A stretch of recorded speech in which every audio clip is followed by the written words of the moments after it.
Accessing character in strings. We can access first character in the string.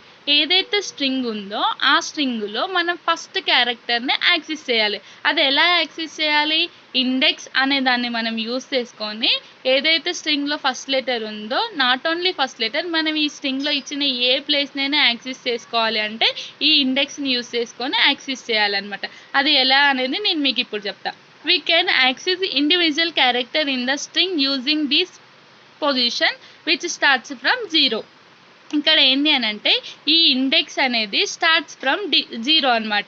ఎప్పుడైనా index అనేది ఏమవుతుంది అని అంటే 0 నుండి స్టార్ట్ అవుతుంది అనమాట. అది మీకు తెలుస్తుంది. ఇప్పుడు చూడు, యూజర్ ఈజ్ ఈక్వల్స్ టు ఇక్కడ ఒక బ్రాకెట్ ఇచ్చి ఆ బ్రాకెట్లో మనం 0 అని ఇస్తే ఏదైతే స్ట్రింగ్లో ఫస్ట్ ఉన్నదో అది అనేది మనకు వచ్చేస్తుంది అనమాట. అంటే ఇక్కడ ఫస్ట్ ఏమున్నది, ఇక్కడ మనం ఇండెక్స్ ఆఫ్ 0 అనేది తీసుకుంటే మనకి ఇక్కడ ఏమొస్తుంది, ఎల్ అనేది వస్తుంది అనమాట. ఎందుకనంటే ఇండెక్స్ ఆఫ్ 0లో ఏమైతున్నదో మనకి ఎల్ ఉంది కాబట్టి ఎల్ అని వస్తుంది అనమాట. అదే ఒకవేళ ఇండెక్స్ ఆఫ్ 2 అని తీసుకుంటే ఏమొస్తుంది మనకి ఇక్కడ 0 1 2. 2 అంటే దాని ప్లేస్లో ఏమున్నది, సి అనేది వస్తుంది అనమాట. ఎగ్జాంపుల్ చూద్దాం. చూడండి ఇక్కడ example, code is equals to code ఏముంది ఇక్కడ, కోడ్లో ఏముందో చూద్దాం. Name is equals to lucky అని ఉన్నది. Letter is equals to name of 0 అంటే ఈ నేమ్ ఆఫ్ 0లో ఏమైతున్నదో అది అనేది మనకు వస్తుంది అనమాట. ప్రింట్ ఇక్కడ ఉన్న లెటర్ ప్రింట్ చేస్తే ఏమొచ్చింది మనకి, యాక్చువల్లీ ఇక్కడ ఎల్ అని రావాలి. ఎందుకు ఎల్ అని రావాలి అని అంటే ఈ 0లో ఏమున్నది, ఎల్ ఉంది కాబట్టి ఎల్ అనేది వస్తుంది అనమాట. నెక్స్ట్ ఎందుకంటే చూడండి 0లో ఎల్ అనేది ఉంది కాబట్టి ఇక్కడ మనకి ఎల్ అని రావాలన్నమాట. చూద్దాం నెక్స్ట్ది. ఇక్కడ user name is equals to Ravi అని ఇచ్చారు. రవి 1 అనేది ఇచ్చారు అనమాట. Print user of 0, print user of 1, print user of 2, print user of 3.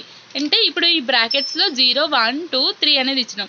అంటే ఇప్పుడు మనకి ఏమొస్తుంది, ఇక్కడ ఫస్ట్ 0లో ఏమో ఆర్ అని ఉంది కాబట్టి ఆర్ అని వస్తుంది. నెక్స్ట్ ప్రింట్ యూజర్ ఆఫ్ 1లో ఏముంది, ఏ ఉంది కాబట్టి ఏ వస్తుంది. నెక్స్ట్ 2లో ఏముంది, వి ఉంది కాబట్టి వి వస్తుంది. 3లో ఏముంది, 1 ఉంది కాబట్టి 1 అనేది. ఇలా 0 1 2 3 4 అనేది ఉన్నాయి కాబట్టి ఇలా 0 1 2 3 4 అనేది వస్తుంది అనమాట. నెక్స్ట్ ఇక్కడ ఇక్కడ 0 1 2 3 అంతే. ఈ 1 అనేది రాదు ఇక్కడ ఈ 1 తీసేసేయండి. 1 అనేది రాదు ఇక్కడ. జస్ట్ స్ట్రింగ్లో RAVI ఉంది కాబట్టి 0లో ఆర్ వస్తుంది, 1లో ఏ వస్తుంది, 2లో వి వస్తుంది, 3లో ఐ వస్తుంది. ఇప్పుడు ఒకవేళ చూడండి ఇక్కడ మనం ఎక్స్ట్రా ఇచ్చేసినాం కదా, ఒకవేళ అదే ఇక్కడ ఎక్స్ట్రా ఇస్తే ఎలా అవుతుందో చూద్దాం.